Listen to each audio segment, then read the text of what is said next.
Tonight's author talk is just the launch of One City, One Story. The rest of the month, there will be programs across the city that support the One City, One Story program. So we'd love to see you at those and encourage your friends to attend those too.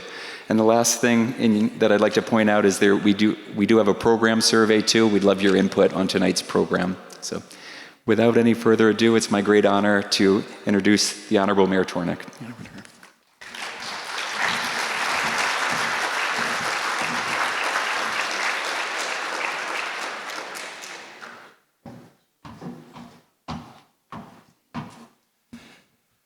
Well, good evening. And it really is, I think it's great to be in this great hall of such a great building. And I'm delighted that we've moved the event here because it really showcases one of the real treasures of Pasadena. So my congratulations to the staff for making that decision.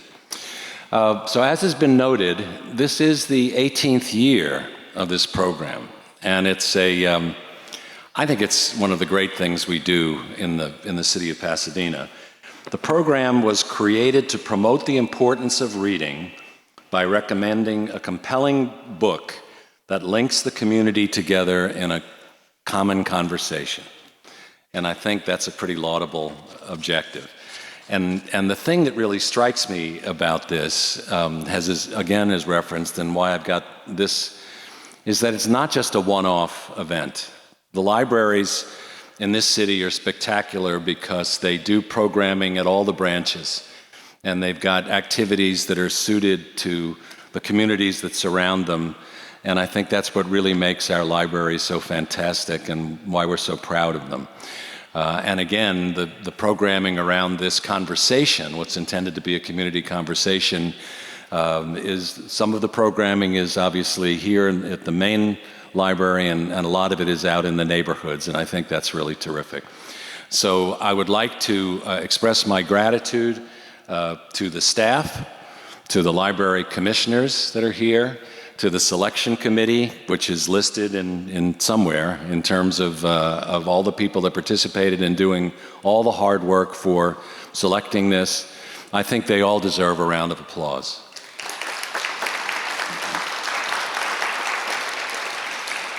I would also like to thank you for turning out. I mean, the fact that people are willing to sort of do the work, read the book, and come to hear the author and ask their questions and find out the insights from her of what's involved is really, again, a tribute to our city, and I'm delighted to see you all here tonight. So without any further ado, I'm going to introduce our wonderful library director, Michelle Perera.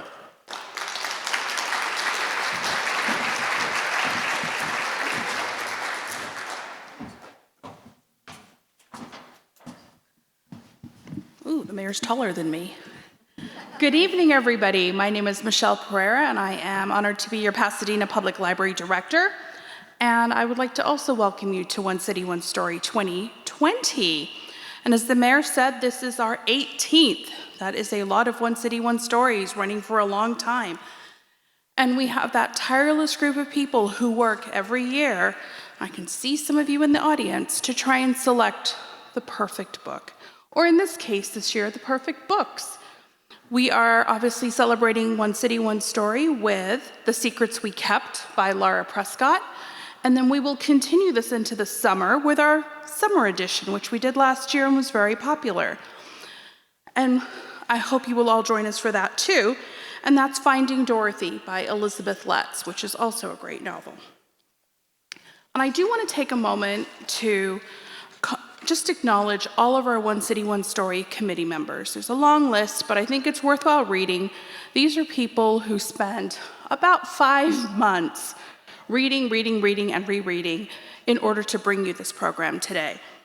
We have Sharon Culkin, Rosemary Choate, Brooke Larson-Garlock, Manuela Gomez-Ryan, Nancy Hamill, Sally Kusser, saw a minute ago, Kayla McCulley, Catherine McGuire, Isela Osegueda, Christine Reeder, of course, on our staff, Maggie Reyes-Rothner, Mary Schuler, Tuk Tuk Tongaritha, Jolly Erna, and Larry Wilson. That is a lot of people, and I would like to give them a big round of applause.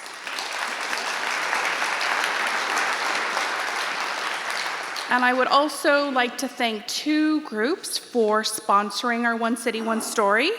Our Pasadena Public Library Friends of the Library organization, who have supported us in terms of being here just to sell materials and help us out, but also financially. So thank you to the Pasadena Friends of the Library, and also thanks to the Pasadena Literary Alliance for also being a great sponsor. And of course, they have a terrific event coming up in a couple weeks, and they have supported this organization and this program for several years now. So thank you to both of those. But the reason we're here is to talk to the author and listen to what she has to say. And the secrets we kept, let me tell you a little bit about it, just in case you haven't read it. In 1957, Boris Pasternak's Dr. Zhivago, an epic love story set against the backdrop of the Russian Revolution, was published in Italy. The book, which was chronicled a forbidden romance between a physician and his mistress, was banned in the Soviet Union for its anti-communist messages. But in an effort to undermine the revolution, American CIA agents worked to ensure that the novel was brought back to its homeland.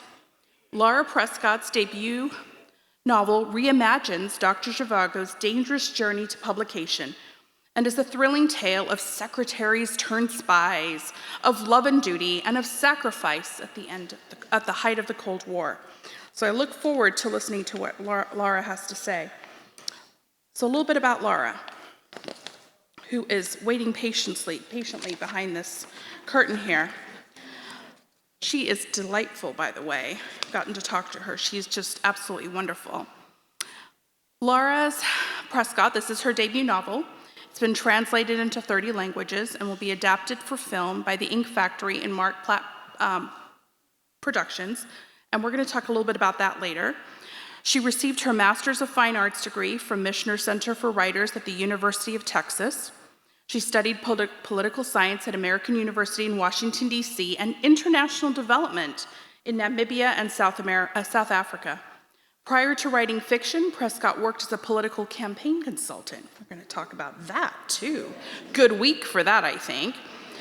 Her writing has appeared in the Southern Review, the Hudson Review, Crazy Horse, and more.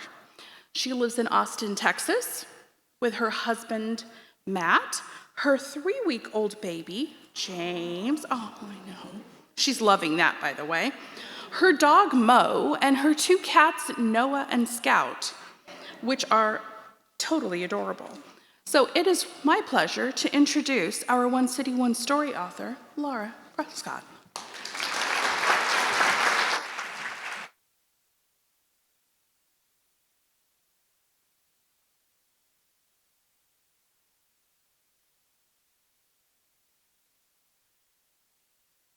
Oh, maybe I'll use this mic.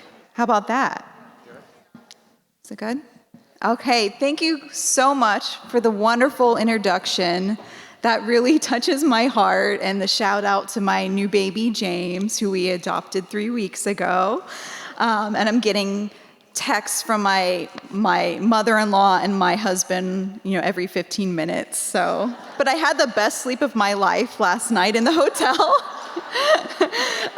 But this has been such an honor, and today has been so wonderful already. I spoke with college students and high school students. I had a tour of this amazing library that's just absolutely gorgeous, and met some amazing librarians and the librarian staff.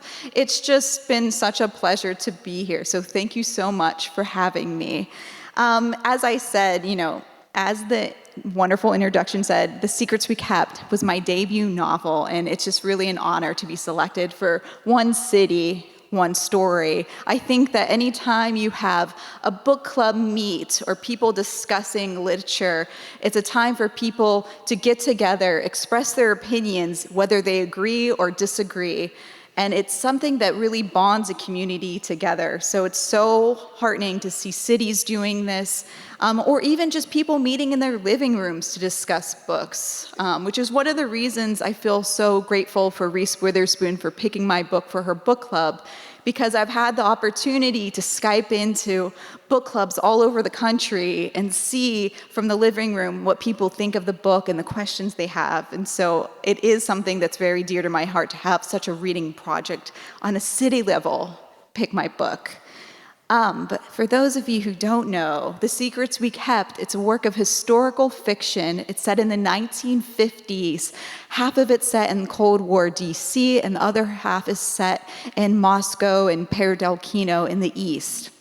It's about a group of women in the early days of the CIA's typing pool, and I think we might even have a typist here tonight. I hope she got to come. And it's also about the fate of Boris Pasternak's masterpiece, Dr. Zhivago. I wanted to kind of get a lay of the land of see if anyone here has read Dr. Zhivago. Whoa, we have a literary audience here tonight. It's fabulous. Or how many people have seen the David Lean film? Yes, the best film adaptation of all time, I think. So my inspiration behind writing The Secrets We Kept, it goes way, way back. Many of you might guess that I was named Lara after the heroine in Boris Pasternak's Dr. Zhivago. It was one of my mother's favorite films and books. She reminds me to tell people it wasn't just the film, she loved the book as well. So I really grew up watching the film. Usually they played around Christmas time for some reason, even though it's not a Christmas movie at all.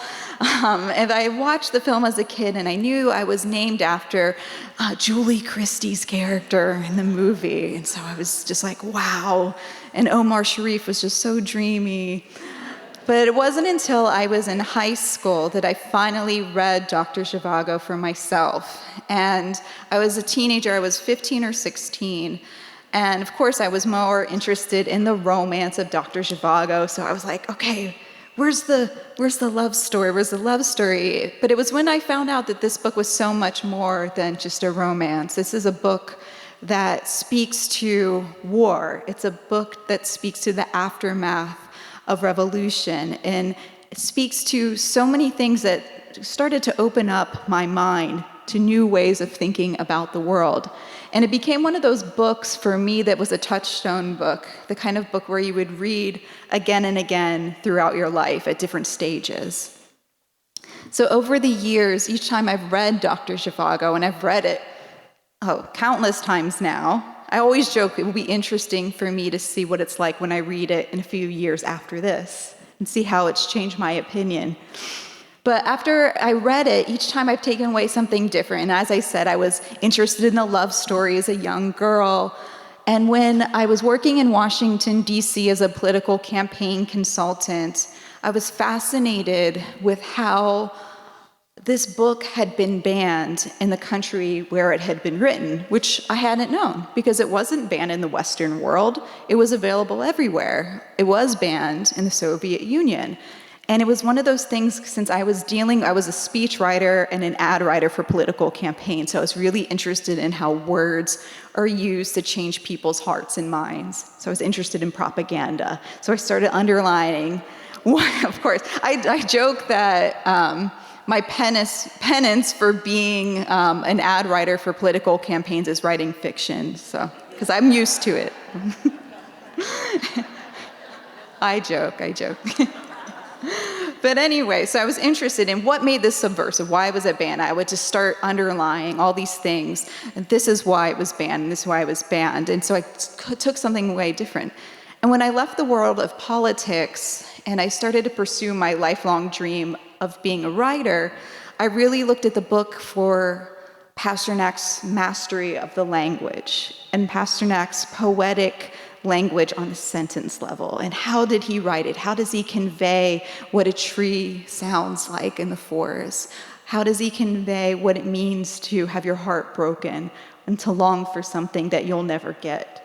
And it was a whole other experience of reading this novel. So it wasn't really until I ever thought I would be writing this as my first novel, a fictional account of Dr. Zhivago.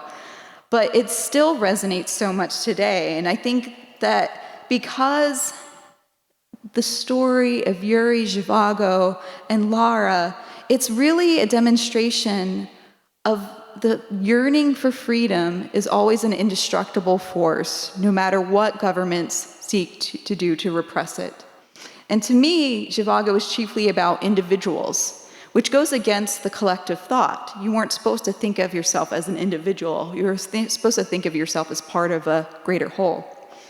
And it's about individuals who think and laugh and love for themselves, no matter the cost. And that's what made it so subversive.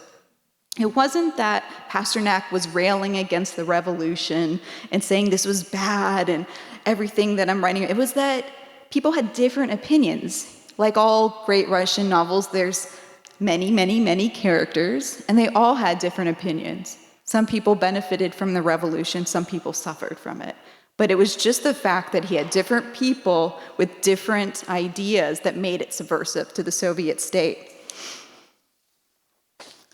So in 1950s Soviet Russia, the thought that groupthink could be a dangerous thing was about as subversive an idea as one can get. And at the time, Boris Pasternak was one of the most famous living Soviet writers. He was like the Stephen King or the J.K. Rowling of Soviet Russia. Everyone knew his work. And he would stand in auditoriums with multiple balconies, just sold out, packed shows in symphony halls. And people in the back from the front would know his words by heart. And so he would stand up and start reading his poetry, and people would start shouting the lines of his poems before he could finish. He was a rock star. And it also didn't hurt that he was very, very handsome and knew it. So Zhivago was actually his first novel. And it was one that the Soviet state knew people would want to read. He was a famous poet. This is his first novel, what he considered to be his masterpiece. So they knew that they would want to read it. And when the Kremlin got word of Zhivago's themes, as well as its critical depictions of the October Revolution and the Russian Civil War, they decided they must keep Pasternak's first novel and life work from reaching its citizens. A message about the importance of the individual over the collective from such a renowned figure would certainly sow seeds of discontent. Thus, when Pasternak finished this book, which took him years and years and years to write, he sent it off to the state publishers, which is what you had to do. The state had to publish your book. And he didn't hear anything back. And this would be as if, J.K. Rowling sent the next edition of Harry Potter, never heard a word from her publishers. It just wouldn't happen.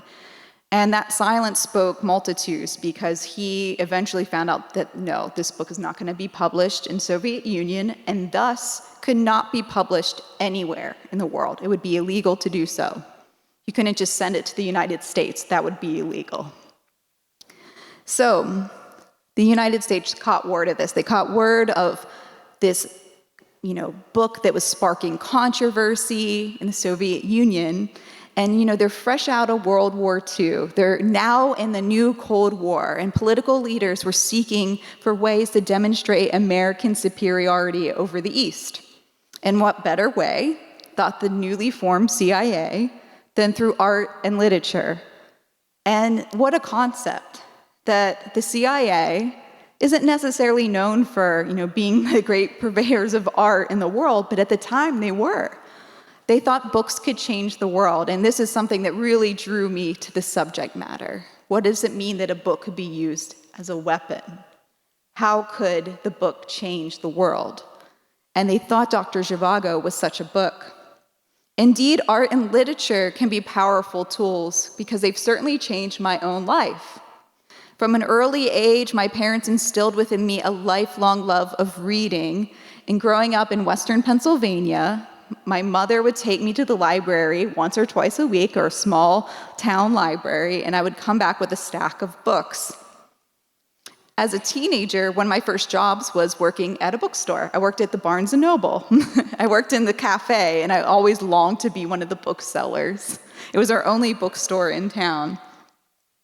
And so it was from these experiences that books really opened me up into a brand new world. I came from this very small town, mostly white, mostly Catholic, and suddenly I was reading Toni Morrison, and I was reading all these books that were just exposing me to a whole new world that I had no idea existed outside my small little boundaries, my little neighborhood. And for me, it just made me feel like the world is so much larger than I know, and I want to know more. And to me, that's life-changing. So of course, the Americans thought this could be used as a weapon. So throughout my life, books like Edward P. Jones's The Known World, which is my favorite book, if anyone wants a book recommendation, Toni Morrison's The Bluest Eye, J.M. Coetzee's Disgrace, Patricia Highsmith's The Price of Salt, which was very inspirational for this book. Just to name a few, they all had a hand in changing the way I view the world. To me, there is no greater way to portray empathy than through storytelling. Books allow us to experience other people's lives, visit other people's time periods, walk the streets of places we've never been. If they're done well, they build connection, creating a shared experience.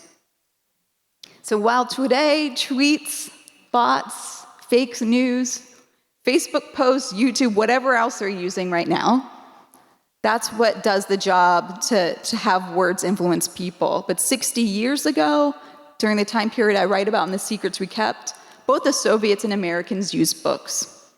I write about this in The Secrets We Kept through the character named Teddy Helms.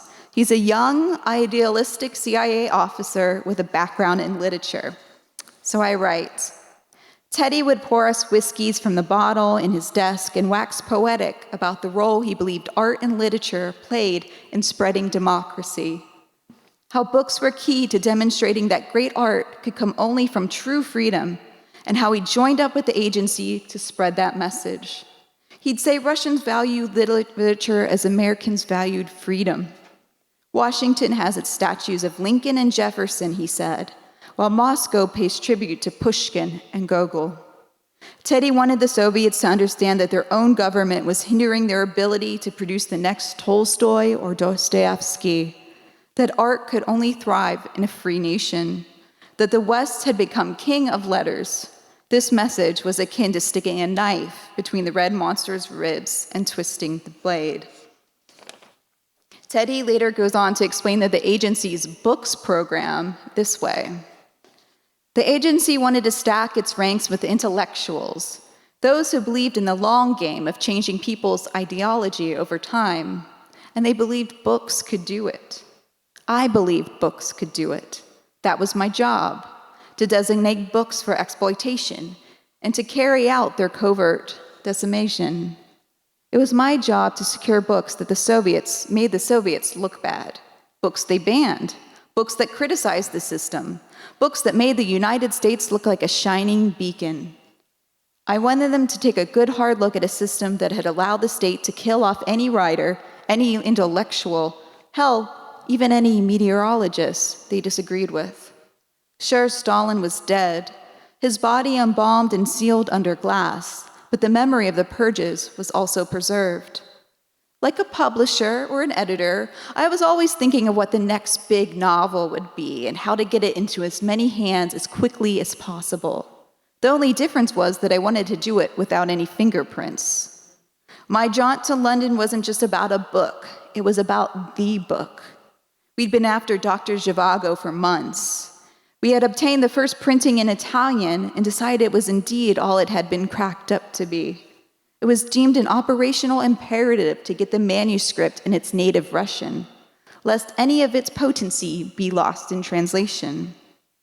I didn't know if the concern had more to do with ensuring maximum impact on Soviet citizens or preserving the purity of the author's words. I like to think it was the latter, or at least a bit of both. So, with my background, my love for Zhivago, with my working in Washington, D.C. for about a decade, it wasn't until 2014 that I learned about this covert mission to smuggle Dr. Zhivago back behind the Iron Curtain where it was banned. Because in 2014, a Washington Post reporter who I actually got the chance to go to the Washington Post and meet, Peter Finn, he's also the head of the national security editor, so he's a very, very busy man, as you can imagine. He wrote an article and had petitioned the CIA to release these documents detailing its Zhivago mission, because it had been this rumor for about 60 years that the CIA had done this, but they never admitted it.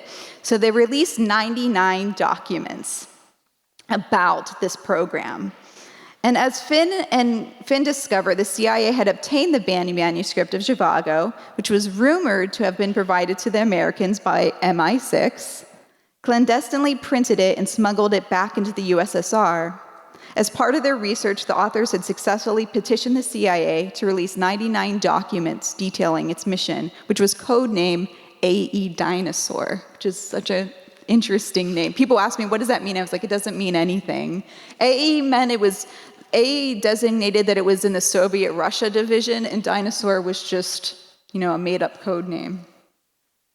These documents, as soon as I read this article, I went on CIA.gov and I read them all.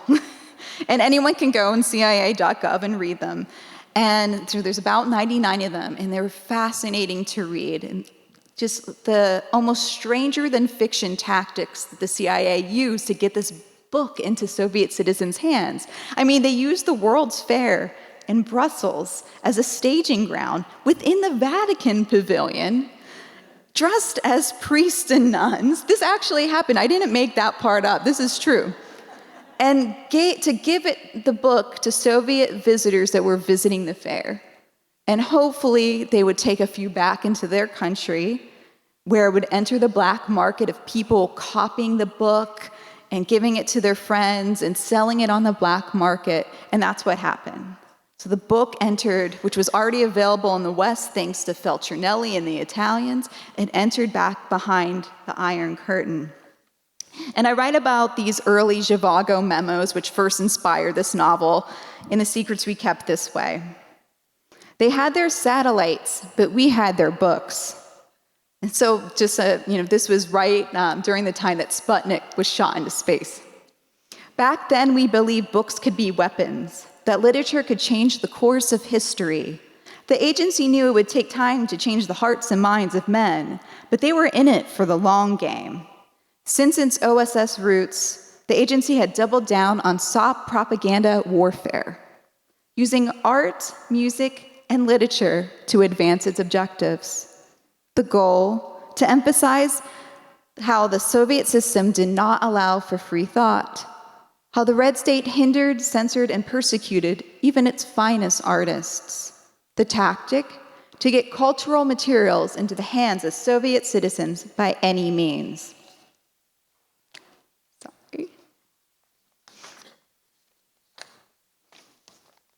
Dr. Zhivago, a name more than one of us had trouble spelling at first, was written by the Soviets' most famous living writer, Boris Pasternak, and banned in the Eastern Bloc due to its critiques of the Russian Revolution and its so-called subversive nature. On first glance, it wasn't evident how a sweeping epic about the doomed love between Yuri Zhivago and Lara Antipova could be used as a weapon. But the agency was always creative. The initial memo named Zhivago as one of the most heretical literary works by a Soviet author since Stalin's death, saying it had great propaganda value for its passive but piercing exposition of the effect of the Soviet system on the life of a sensitive, intelligent citizen. In other words, it was perfect. The memo passed through SR faster than word of a break room tryst during one of our martini-soaked Christmas parties. And it spawned at least half a dozen additional memos, each seconding the first, that this was not just a book, but a weapon, and one the agency wanted to obtain and smuggle back behind the Iron Curtain for its own citizens to detonate. So that, of course, is a fictionalized count, although some of the quotes within that section are straight from the CIA documents. And it was seeing those actual reports and memos and how the names of the people that carried and the officers that carried out these missions had often been redacted that first inspired me to want to fill in the blanks with fiction. So after my political days, I was a little jaded with the experience. And I was just really searching for what do I want to do with the rest of my life. I had this amazing job. I traveled the world. It was the kind of job where my parents were really bragging about what I was. Lara's in Trinidad and Lara's doing this. And I just hated it. And I remember I had a conference call with a very irate mayor who lived in Chicago at the time. And if anyone guesses who that is. And I was talking to my husband, and he's like, well, if you could do anything in the world, what would you do? And I thought back to when I was a little girl and in high school, and I always said that I wanted to be a novelist. That was my dream, to write a novel. And he said, then do it. Then do it. And I was like, well, we were living in DC in a really nice apartment. I made double. He worked in a nonprofit. I made double what he made. But it was really a leap of faith. It was something that I quit the job and I started doing freelance work for a few years. We moved out of DC to cheaper pastors out in Maryland. And then eventually I had the opportunity to come to Austin, Texas to pursue my MFA, where they would pay me for 3 years to go there. And so that's when I started this novel. It was like 2015. I arrived in Austin, Texas, and Elizabeth McCracken, amazing writer, if anyone loves her work, her fiction workshop. And I wrote a short story centered around the agency's secret mission to obtain Zhivago and smuggle it back into Russia. The first voice that came to me was that of a group of fictionalized and mostly unnamed women CIA typists working in the agency's Soviet Russia division. And it's kind of a surprise that was the first voice that came to me. You would think I would write from Boris Pasternak's perspective or CIA officer, but when I was reading these documents, I kept thinking about, who typed these documents up often? And I started being introduced to this world of the women typists of the early CIA, and that kind of guided my research there. And years before pursuing my dream to become a novelist, as I said, I had this career in politics, and I knew what my own experience in that world had been like. And even now, it was marked by sexism and inappropriate behavior, surrounded by powerful men with giant egos. And I imagine what it must have been like for these women in the 1950s, long before women's lib and long before Me Too. And it just really fueled my research for wanting to know their stories. I was more interested in them. So with that in the background, I began writing the Zhivago story, and I imagined all the idealistic Ivy League men at the CIA who worked on the mission, and behind them, the women in the typing pool. Like I said, while most eyes usually gravitate towards that man in the spotlight, especially such a famous man like Boris Pasternak, I've always been more intrigued by the women behind him. So that first voice, the first thing I wrote for this novel opens the novel. And I had emailed myself those opening lines that still exist in the novel in the middle of the night. And I thought, could I do this? Could I write this weird, plural first person perspective? And I said, you know what, just try it. So this is the opening that I wrote, and still the opening of the novel. We typed 100 words per minute and never missed a syllable. Our identical desks were each equipped with a mint-shelled Royal Quiet Deluxe typewriter, a black Western Electric rotary phone, and a stack of yellow steno pads. Our fingers flew across the keys. Our clacking was constant. We'd pause only to answer the phone or to take a drag of a cigarette. Some of us managed to master both without missing a beat. The men would arrive around 10. One by one, they'd pull us into their offices. We'd sit in small chairs pushed into the corners, while they'd sit behind their large mahogany desks or pace the carpet while speaking to the ceiling. We'd listen, we'd record. We were their audience of one for their memos, reports, write-ups, lunch orders. Sometimes we would forget we were there, and we'd learn much more. Who was trying to box out whom? Who was making a power play? Who was having an affair? Who was in and who was out? Sometimes they refer to us not by name, but by hair color or body type. Blondie, red, tits. We had our secret names for them too. Grabber, coffee breath, teeth. They would call us girls, but we were not. We came to the agency by way of Radcliffe, Vassar, Smith. We were the first daughters of our families to earn degrees. Some of us spoke Mandarin. Some could fly planes. Some of us could handle a Colt 1873 better than John Wayne. But all we were asked when interviewed was, "Can you type?" It's been said that the typewriter was built for women, that to truly make the keys sing requires the feminine touch, and that our narrow fingers are suited for the device. That while men lay claim to cars and bombs and rockets, the typewriter is a machine of our own. Well, we don't know about all that.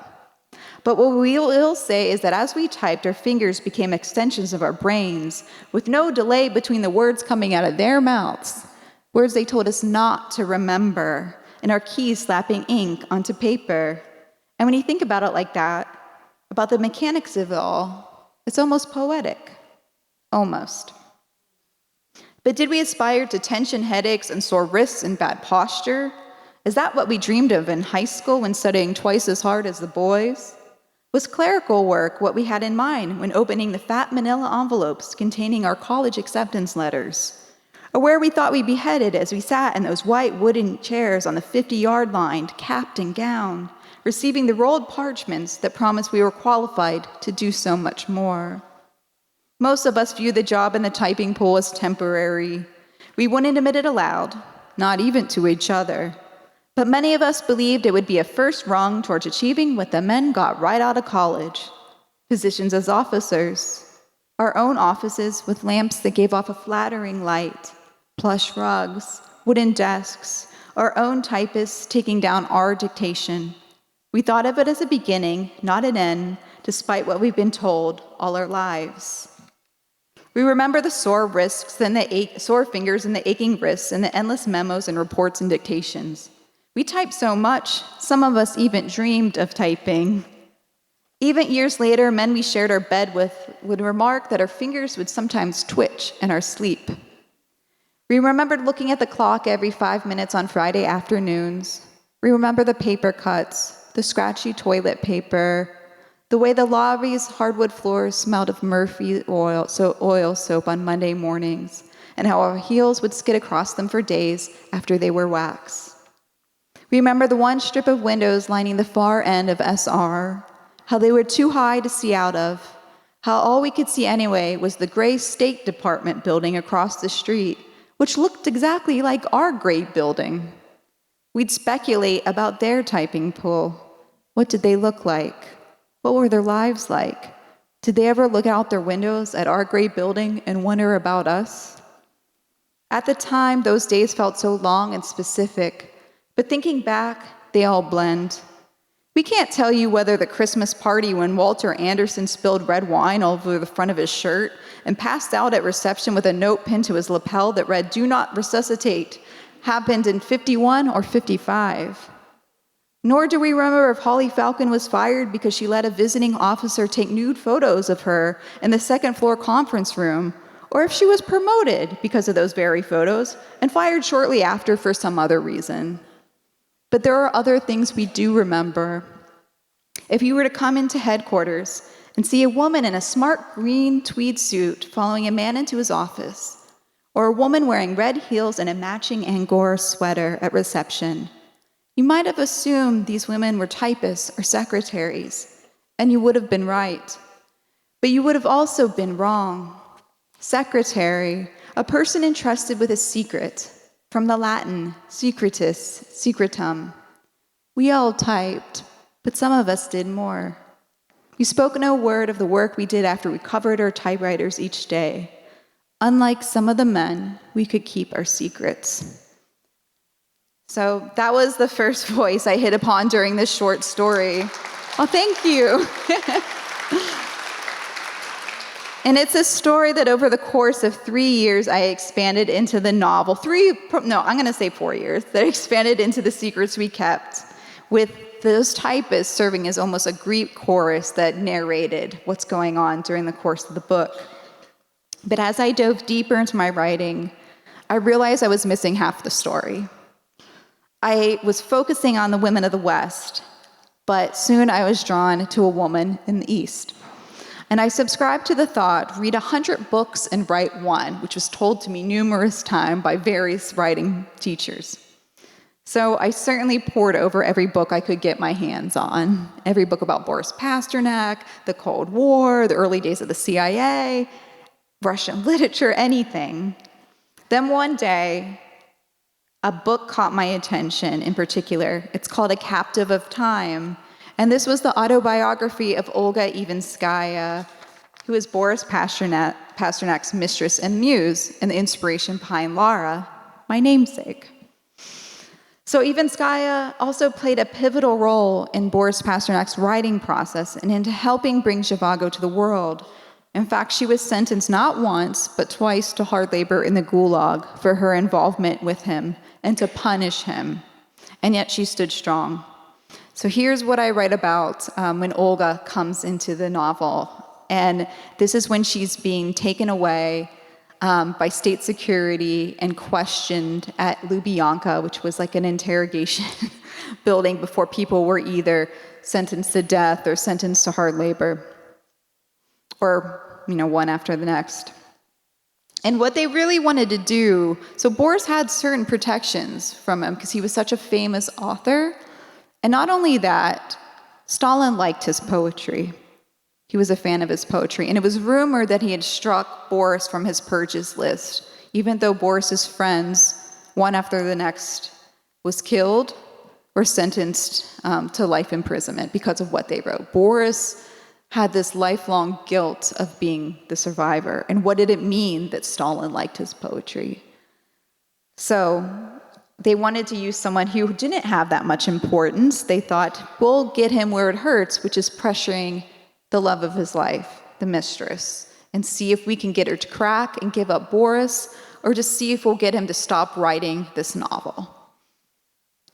So I say, when the men in black suits came, my daughter offered them tea. The men accepted, polite as invited guests. But when they began emptying my desk drawers onto the floor, pulling books off the shelf by the armful, flipping mattresses, rifling through closets, Ira took the whistling kettle off the stove and put the teacups and saucers back in the cupboard. When one man carrying a large crate ordered the other men to box up anything useful, my youngest, Mitya, went onto the balcony where he kept his pet hedgehog. He swaddled her inside his sweater as if the men would box up his pet too. One of the men, the one who would later let his hand slide down my backside while putting me into their black car, put his hand atop Mitya's head and called him a good boy. Mitya, gentle Mitya, pushed the man's hand off in one violent movement and retreated into the bedroom he shared with his sister. My mother, who'd been in the bath when the men arrived, emerged wearing just a robe, her hair still wet, her face flushed. I told you this would happen. I told you they would come. The men ransacked my letters from Boris, my notes, food lists, newspaper clippings, magazines, books. I told you he would bring us nothing but pain, Olga. Before I could respond, one of the men took hold of my arm, more like a lover than someone sent to arrest me, and with his breath hot against my neck, said it was time to go. I froze. It took the howls of my children to snap me back into the moment. The door shut behind us, but their howls grew louder still. The car made 2 left turns, then a right, then another right. I didn't have to look out to the window to know where the men in black suits were taking me. I felt sick and told the man next to me, who smelled like fried onions and cabbage. He opened the window, a small kindness, but the nausea persisted, and when the big yellow brick building came into view, I gagged. As a child, I was taught to hold my breath and clear my thoughts when walking past Lubyanka. It was said the Ministry for State Security could tell if you harbored anti-Soviet thoughts. At the time, I had no idea what anti-Soviet thoughts were. The car went through a roundabout, then into the gate into Lubyanka's inner courtyard. My mouth filled with bile, which I quickly swallowed. The men seated next to me moved as far away as they could. The car stopped. "What's the tallest building in Moscow?" the man who smelled like onions and cabbage asked, opening my door. I felt another wave of nausea and bent forward, emptying my breakfast of fried eggs onto the cobblestones, just missing the man's dull black shoes. "It's Lubyanka, of course. They say you can see all the way to Siberia from the basement."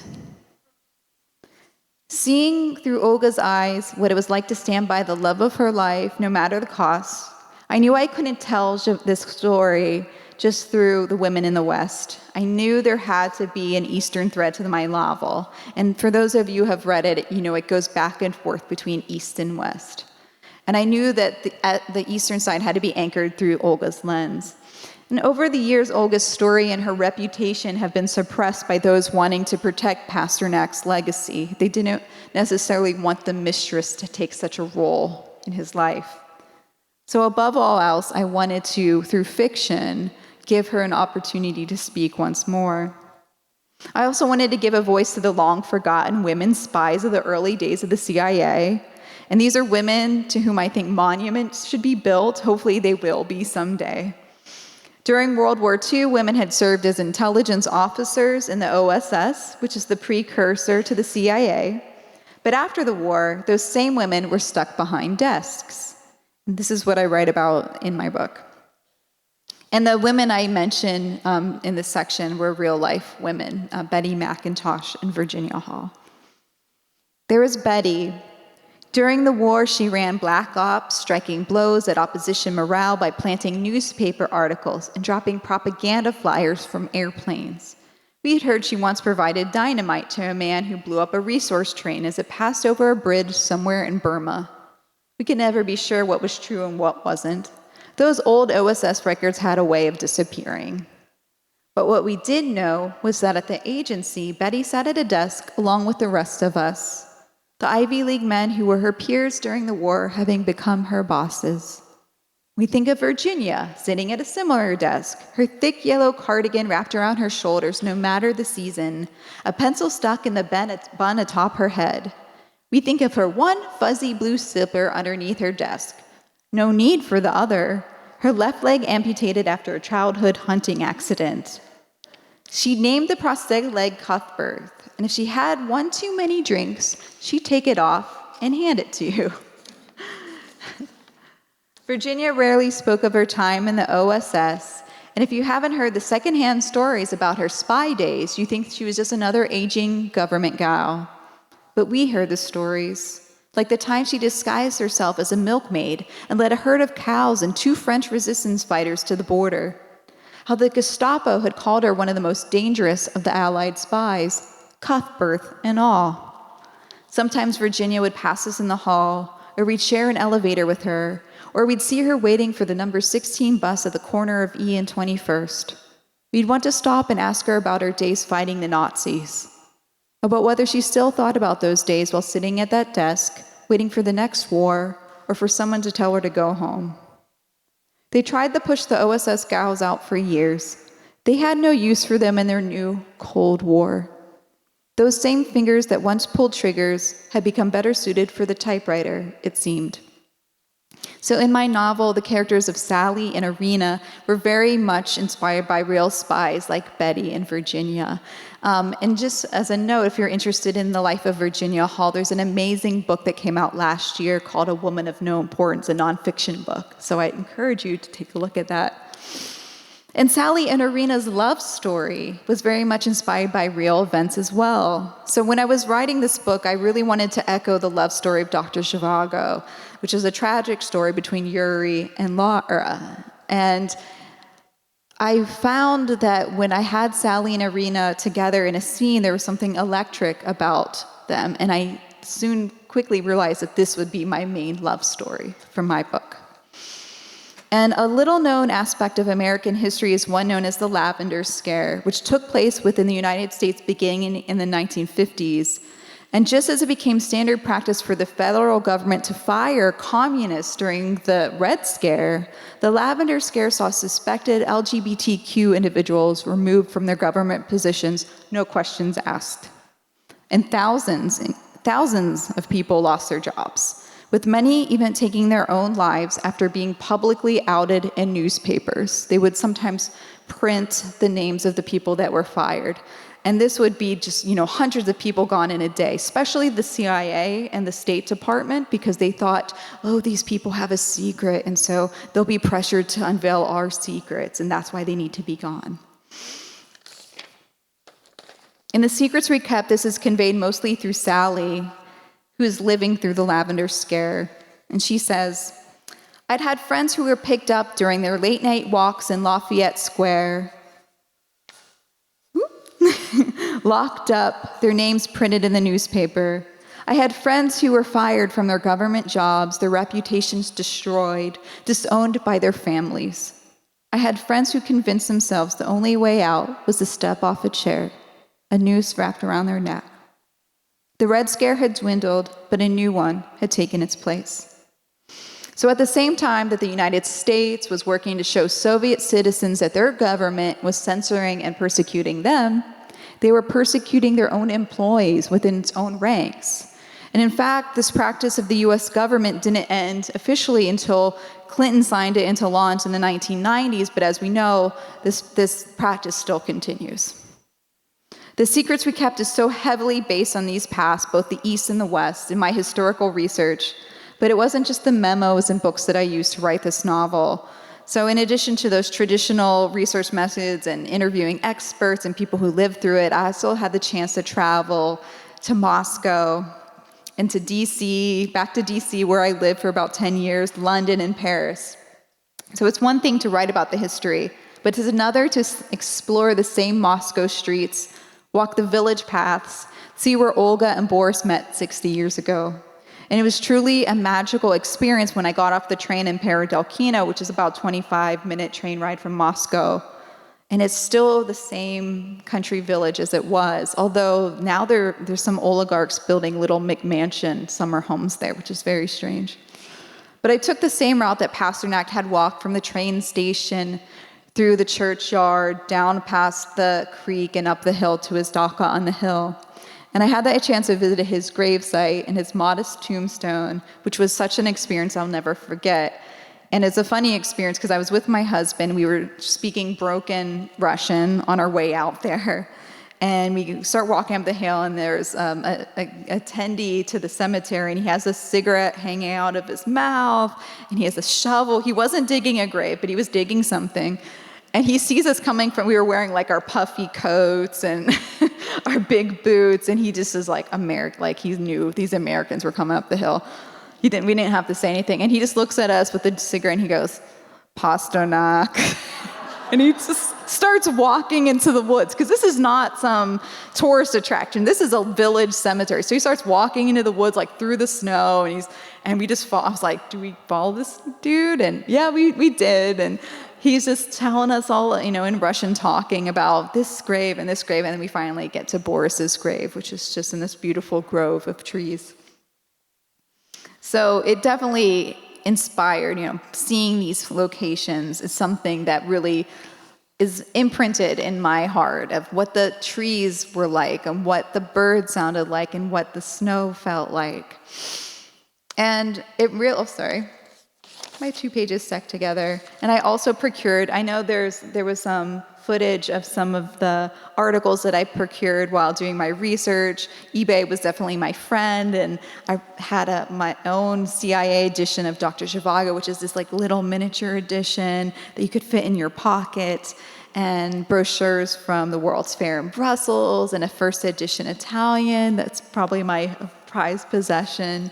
And so I always surrounded my whole desk with these objects, because I really believe in the energy of objects, and hoping this rubbed off on me and inspired me while I wrote. And the result of all of it is this polyphonic novel. It's driven by strong women's voices that, like Dr. Zhivago itself, is about war, propaganda, persecution, and above all else, love. It's about the experiences and feelings we all share, no matter the time or place we come from. It's about using history as a tool to understanding our present. As Boris Pasternak once wrote, "It's past, you'll understand it later." And in a time when there's so much talk of building walls and rhetoric emphasizing all that makes us different, it is almost a revolutionary act to imagine what makes us similar. To me, that's the power of books. It's the power of storytelling. It's a power that's been used by governments in the past and that's still being used today. It's a power that as individuals and projects like this, which bring people together to discuss books, can use in pursuit of a better future. And it's the reason why I wrote this novel and why, as long as I can, I'll continue to write fiction, as long as they'll let me. So I really wanted to thank you all for coming out. We're going to have some Q&A right now, which I'm excited. So any questions, I'm excited to learn or to answer. Thank you.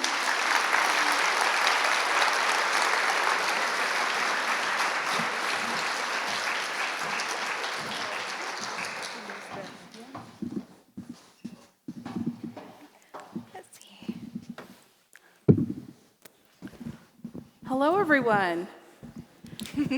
Thank you so much for that talk. That was absolutely fantastic and so interesting on what you've been doing and how long this research has taken you. Oh, thank you. So you can hear me? Good. Yes. Yes, thank you.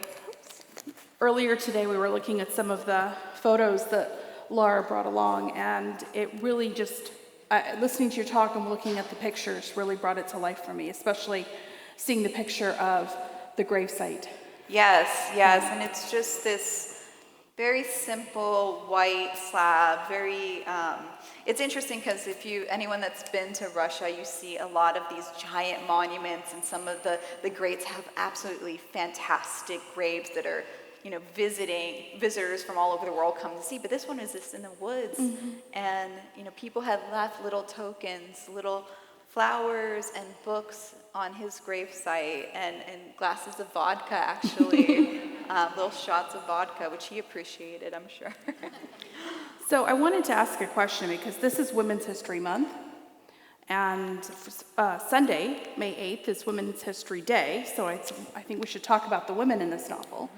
And you really talk about women who are underestimated, who are strong women. How have, during your research and in your life, what stories of strong women or underestimated women have really influenced your writing?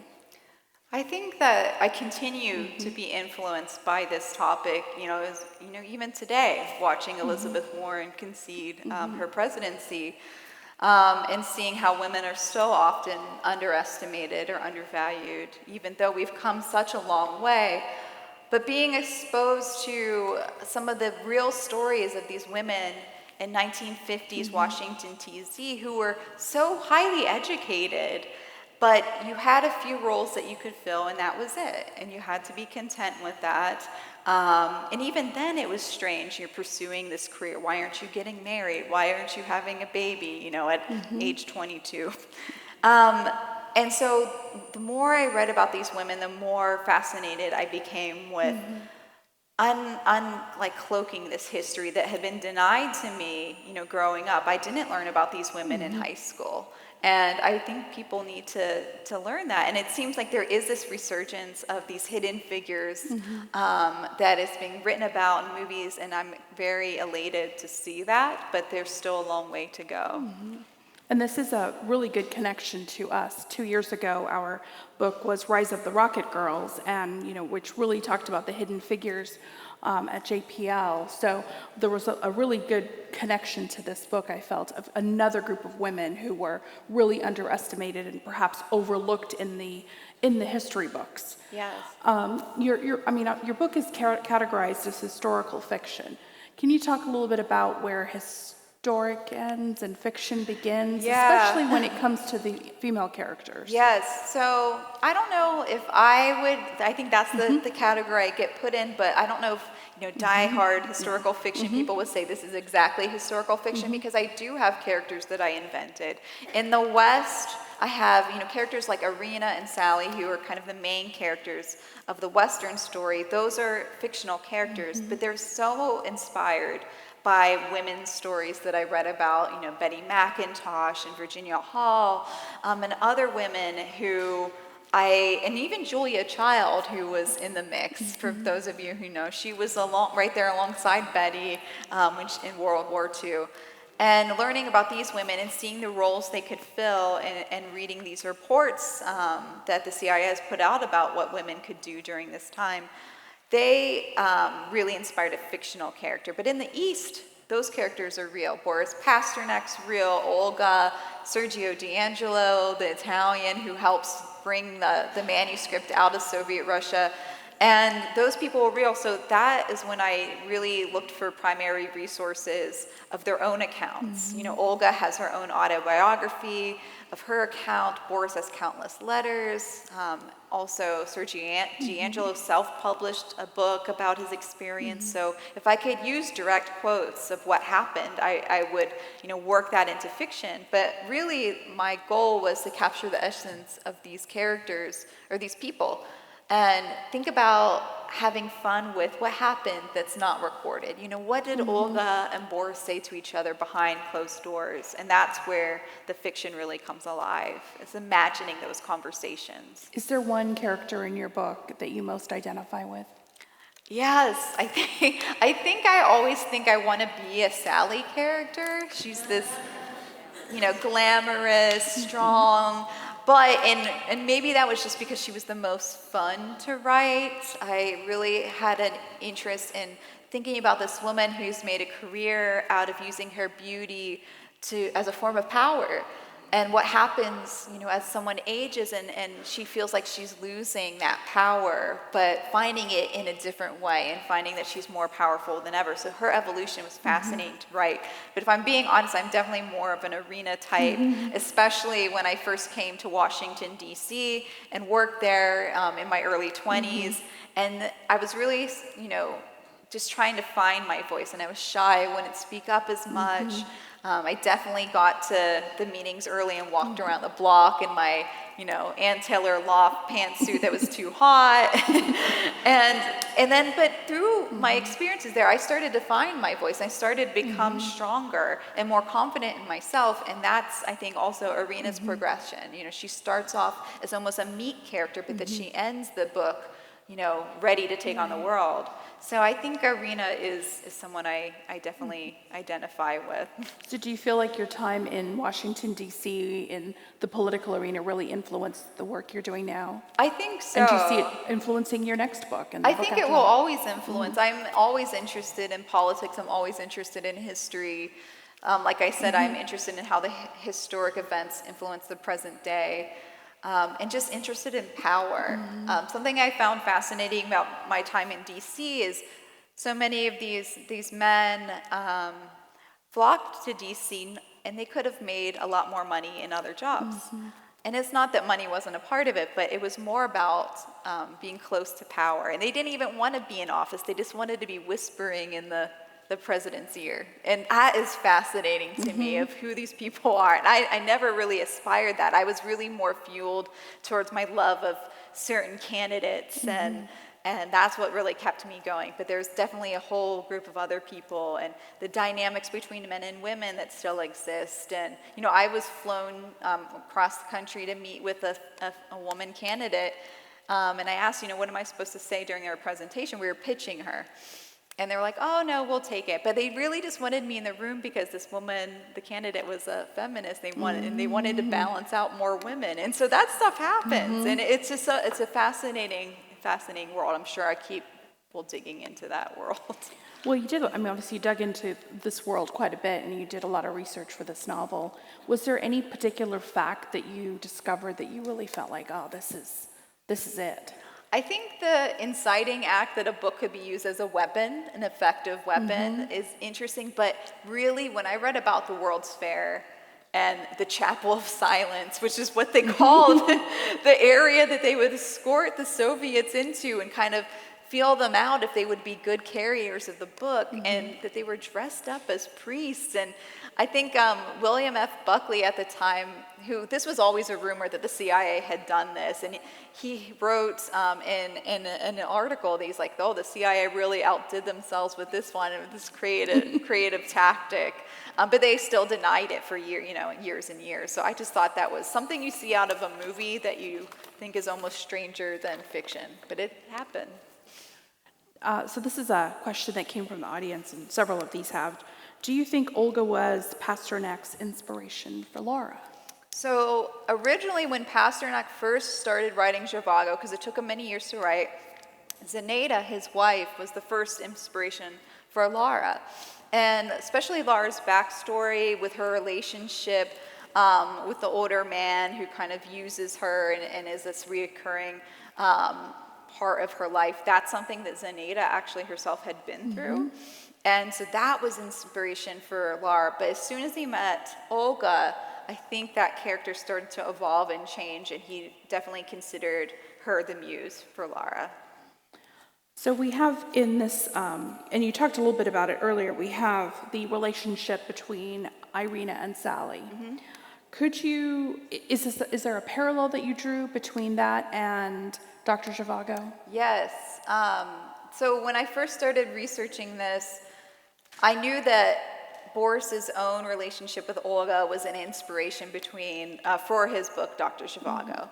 And so you would think that that would be my primary love story, and this real love story that inspired the famous love story. But I always wanted to parallel and almost pay homage to Zhivago with a Western love story. And it's specifically about a relationship that because of the times couldn't be. And has a tragic end. Spoiler alert for anyone that hasn't read Dr. Zhivago, they don't end up together.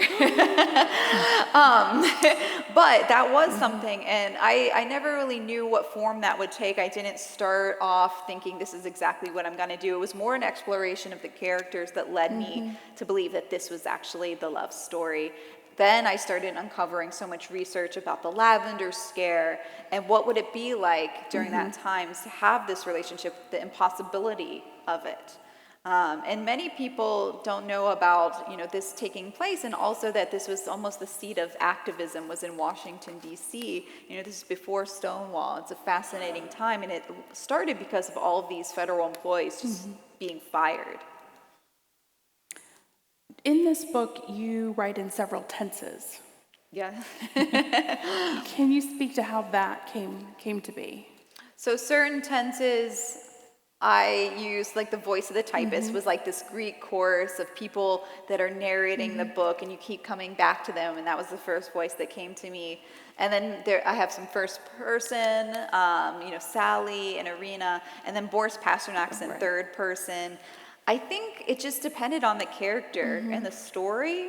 I was always trying to get at the story through different angles. So sometimes I would write a voice from a totally different tense that didn't end up in the final draft. And it was almost like, how can I actually connect the most to the character?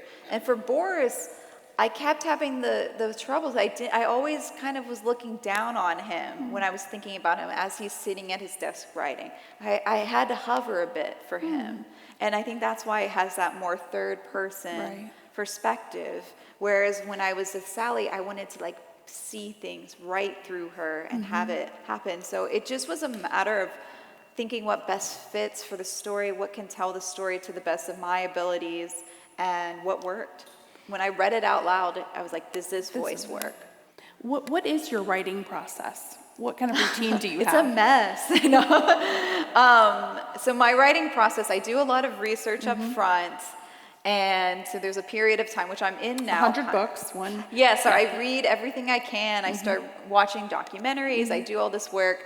But that research process continues throughout the writing process. It's just like a period where I'm just researching, but I keep running into little loopholes where I'm like, oh, I'm writing this scene. I wanted them to go to a department store in DC. Where would they go? What would they buy? And then I go down a rabbit hole of women's fashion in DC in 1958, which there's blogs about.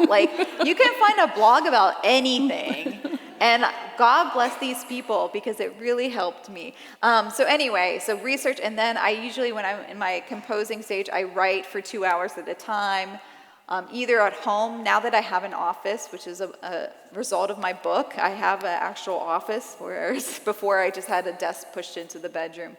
And now, or at a cafe with noise canceling headphones, and I write 2-hour increments, take a break, write again.